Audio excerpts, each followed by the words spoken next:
बुजुर्गों असां तुसां को लिखा कुछ चीज़ां थोड़ी मालूमात करना चाहते हैं कि ये दसो कि पहले तो आप जरा तारफ कराओ तुसां कौन हो क्या ना है तुसा ना इत्थे केड़े लोग बसने केड़ा ग्रां ना ना दान गली इस जगह में नया सरकार ने कहा है। ठीक है दान गली मैं इसे कम से कम एक सारी आबादी है लेकिन कोई बंदा मजावर तक का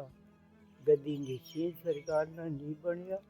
बाहर ने बंदे बनने इसी तरह ही ठीक है इसी तरह ही उसके बाद सारे वाले साहब गद्दी निश्चित ठीक है तुसा ना क्या है मारा ना टिक्का साईं टिक्का सही टिका हाँ जी। ठीक है जी ते तुहन वाले साहब ना अल्लाह देता अल्लाह दिता सही। इस जगह ना खास तन गली इस महल्ले ना कोई इलाके ने ना को खास कि दरबार ने नाम तो मशहूर है दरबार में ना ठीक हो गया अच्छा हुण ये दसो कि जेड़ा तुहन जिक्र करन ले सो किसे रानी ने जिक्र करन ले हो हाँ ते हुण उसने बारे दसो कि ये बाबा कौन से ना ओ क्या क्या वो गखड़ से ठीक है वो बीवी बीवी ना कैसी रानी मंगो रानी मंगो जी ठीक है अच्छा उन्होंने इन्होंने क्या तल्लक आपा फिर चलो कोई भी नहीं था भाई क्योंकि वो इतने मालक एक बड़ी ऐसी पूरी दुआ थी इधर इधर आज़ाद कश्मीर था पूरी मतलब सल्तनत ने बादशाह से बादशाह मालका सुना इस वजह से और उसका कोई नहीं उसे सरकार ने उसकी बददवा ही नहीं देखी एक जरिए तो सब कब्र तक नहीं होना जी ये उन लोगों ने नहीं ठीक है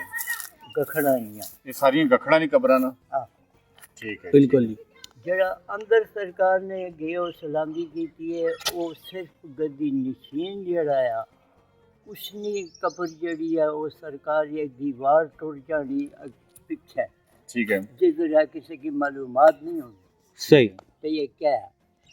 उसनी कब्र नी जगह बन जानी ठीक है ठीक उस बंदे नी गद्दी निशीन नी उसके अंदर दफनाया जाए ठीक है जिसे तुसा आखने के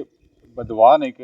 जिक्र करने पे तुसा जी ते अगर बदवा है तो फिर बावर नार सारियां गखड़ा नी कब्रां क्यों होना ये क्या वजह फिर इसने देखो ना उसने वो आबादी उन्होंने सी जा सही ठीक है ये आबादी उन्होंने सी फिर मैं तो सुना भाई ना कि एक कब्र बड़े बड़े बंदे सियाने जड़े एक कारोबार करने वाले जी वो आए थे मैं उन्होंने नाल क्योंकि जड़ा भी आया वो मात्रा को लाया और उसकी दसरत है इसी तरह ही वो सरकार उन्होंने जड़ा कोई माल कताल है सी ठीक है वो इथे ना कब्र दफनाई चीज होगी ठीक हो गया इथे वो बंदे मारे को बहुत दफा आए बड़े बड़े घराने ने जखड़ो जी जी कोटे तक वो बंदे मिक्स हो के इथे मारे को आए पूछा ने मैं क्योंकि दरबार में ड्यूटी जड़ा था मुलाजिम इच्छा में ठीक है वो मैं उन्हें कहा कि मैं क्या इथे समझो तो सब कुछ भी नहीं कर सकते ठीक है क्यों कि तक उन्हें सारा गवर्नमेंट की पता लगा तो उछल तो इथे ही था मैं भी इथे जी ही जी था। इसी तरह ही है। तो इस वजह से तुम जाओ वो फिर चीज इतना जी तो सही सही मतलब कि तुसां कोल ज्यादा जेडे ने गखड़ इशने रहे थे गखड़ इन्होंने कोई वाबस्तगी है वह था कोई ना कोई मसलन गखड़ा भी तो एक बीवी भी जड़ी है ना सरकार ने बाद औकात दसने की वो बावे और रानी बीवी सी बीवी से लेकिन हकीकत ये नहीं सी वो इस तरीके नाल सी उन्होंने एक अगे जड़ा फकीर सी जी उसने नाल उसकी शादी हुई सी तो उस वजह से उन्होंने लोगों अगर बचो भाई चक्कर भाई असल गरीब लोग से असल इस गल जो कोई मुनवस ना किया। अच्छा बुजुर्गो एक सवाल है कि ये जित तक तुसां कर दरबार नहीं है जेड़ी चरदवारी है तो गौर करो ते बकायदा थल्ला इसनी बेसमेंट है बेसमेंट आखी गया कि थल्ला बेहतरीन उन्हें बनाया जिस तरह कने होने बेहतरीन पत्थर ने फिर इसने अपर चरदवारी है तो बनी हुई इस तरह जिस तरह साढ़े पुराने गखना ने किले होने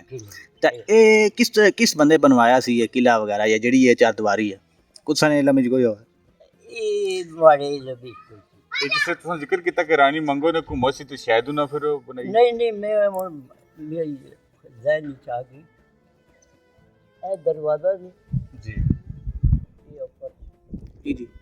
इतने फारसी विचो जिन्हें बनिया बनाई नहीं है ये कब्र लगा जी जी ਠੀਕ ਹੈ ये उन्हें जनाब अपना ड्रेस पूरा भाई मैं बनी था तो वो कम शम कराना था दरबार ने तो ये असा चूना टमाटर था जैसे लाओ ਤੇ ਤੁਹਾਂ ਲਾਈ ਫਿਰ वो आज इसकी साफ करी था ਤੇ ਉਹ ਜਿਹੜੇ ਫਾਰਸੀ ਨੇ ਨਿਸ਼ਾਨਾਤ ਸੇ ਜਾਂ ਕਤਬੇ ਕੋਈ ਪਿਆ ਤੁਸਾਂ ਕੋਲ मारे कल नहीं है अनपढ़ बंदे अच्छा अच्छा इन्हें तुसे ये दसिया ना कि ये इत्था भी लिखा है और पास सामने मराब भी चीज़ लिखा है सही हुई मेरा आप केड़ी जगह जी जिसे लिखे ਮੇਰਾ ਆਪ ਬਣੀ ਗਿਆ ਨਾ ਅਸਲ ਚ ਮੇਰਾ ਆਪ अच्छा उसने ऊपर बनाई सटिया ने कुछ और सही ना हुई ना बनया कुछ भी नहीं सिर्फ सफेदी हुई ना अच्छा अच्छा उधर असा उन्हें कि भाई और एक बार जब मारी तो लाने दिया ना जी जी जी ਉਹ ਫਿਰ ਸੀਗੇ और ਲਫ਼ਜ਼ ਸੀਗੇ हाँ ना लफ्ज थे नहीं ਵਿੱਚ ਮਦਮ ਹੋਈ ਗਏ बिल्कुल मदम हुए और पढ़ सकना पढ़ सकने हैं। हाँ पढ़ सकना सरकार की पहली जगह हो ਮੱਝ ਸਰਕਾਰ ਕੌਣ ਸਨਾ मच ये सिलसिला होना कलंदरी सिलसिला ना वो मच बाल अग बालने ता ये मतलब उथे बई को इबादत भी करने होने से मचा कोल बिल्कुल ओ जे थड़ा बनया या इसे चाहिए पहली जगह सरकार ने हो सही होगी सही है रिजवान साहब और कोई सवाल आपके ज़हन ਜੀ ਬਾਜੀ ਬਹੁਤ ਸ਼ੁਕਰੀਆ ਤੁਸਾਂ ਨਾ ਅੱਲਾਹ ਤੁਸਾਂ ਕੀ ਜ਼ਿੰਦਗੀ ਦੇ ਅੱਛੇ ਦੇ ਜੀ ਤੇ ਤੁਸਾਂ ਬੜੀ ਖਿਦਮਤ ਕੀਤੀ ਅੱਲਾਹ ਤੁਸਾਂ ਕੀ ਚੀਜ਼ ਨਜ਼ਰ ਦੇ ਜੀ कोई नहीं ऐसी गल कोई नहीं फिर भी ऐसा तबेदार या कोई गल जड़ी साड़ी दनियत की अगर असा की नी मालूमात मैं तुसा की दस सकना क्योंकि साढ़े घराने च बंदे थे ਠੀਕ ਹੈ ਤੁਸਾਂ ਕੀ ਜਿਹੜੀ ਮਾਲੂਮਾਤ ਹੈ ਕਿਸ ਤਰੀਕੇ ਨਾਲ ਫਿਰ ਆਈਆਂ ਫਿਰ ये तो तक ना असा जिस वेले असा की सज्जे बाजू पर सरकार ने मोहर लगी हुई ਠੀਕ ਹੈ वो अपने आप की मजाबर खुआ सकना नहीं तो मंगा तंगी आले तुसा कुल क्या पता कितने पहुंचा इसी तरह उसने कोई पूछो जे तू अकानी बादशाह न फकीर है तो कोई आखिर सबूत ਠੀਕ ਹੈ जे उसके मोहर लगी तो बाविना मुरीद है ठीक है अगर नहीं तो फिर अब जो तफरीक ही संगे है तो फिर तो जो सही ए जेड़ी मोहर तुसां गल करने अपने आप बननी सी या लाने से ये खदड़ ने कपड़ा अच्छा अच्छा खदड़ ने कपड़ा उसने बत्ती बनाई जानी है सही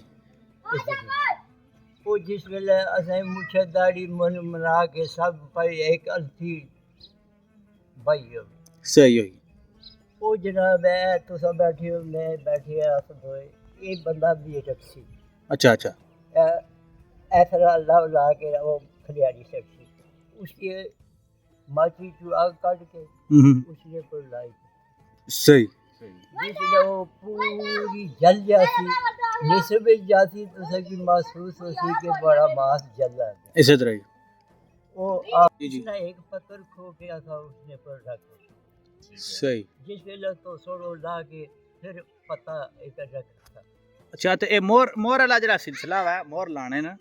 ਇਹ ਕਦੋਂ ਤੂੰ ਚੱਲਣਾ ਪਿਆ ਜਿਹੜੀ ਤੁਸੀਂ ਦੱਸਿਆ ਕਿ ਉੱਪਰ ਰੱਖਣੇ ਨੇ ਫਿਰ ਅੱਗੀ ਜੋ ਮੱਚਾ ਚੋਂ ਕੱਢਣੇ ਫਿਰ ਉਹ ਨਕਸ਼ ਹੋ ਜਾਣਾ ਬਾਜ਼ੂ ਉੱਪਰ ਇਹ ਸਰਕਾਰ ਇਸ ਤਰ੍ਹਾਂ ਆਇਆ ਕਿ ਇਹ ਹਜ਼ੂਰ ਦਾ ਫਰਮਾਨ ਹੈ ਕਿ ਜਿਹੜਾ ਕਾਨੀ ਬਾਦਸ਼ਾਹ ਨਾ ਗੱਦੀ ਨਸ਼ੀਨ ਹੋ ਸੀ ਉਸकी ये हक पहुँचना कि जड़ा भी मजावर तबका इतनी आबादी है जी जी उसकी लाद हो या कोई बंदा अपनी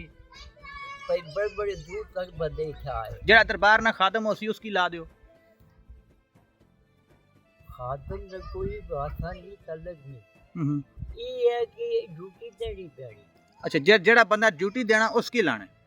सही है 10 साल 15 साल कि पता उसकी जिंदगी सर गुजर जाए तो उसने नसीब ही करना हुआ ਇਸੇ ਤਰ੍ਹਾਂ ਠੀਕ ਹੈ ਇਸੇ ਜਦੋਂ ਤਰ੍ਹਾਂ ਇਹ ਜਿਹੜੀ ਮਸਜਿਦ ਹੈ जी ਇਸ ਮਸਜਿਦ ਦੇ ਬਾਰੇ ਕੋਈ ਥੋੜਾ ਜਿਹਾ ਦੱਸੋ ਮਸਜਿਦ ਇਹ ਵੀ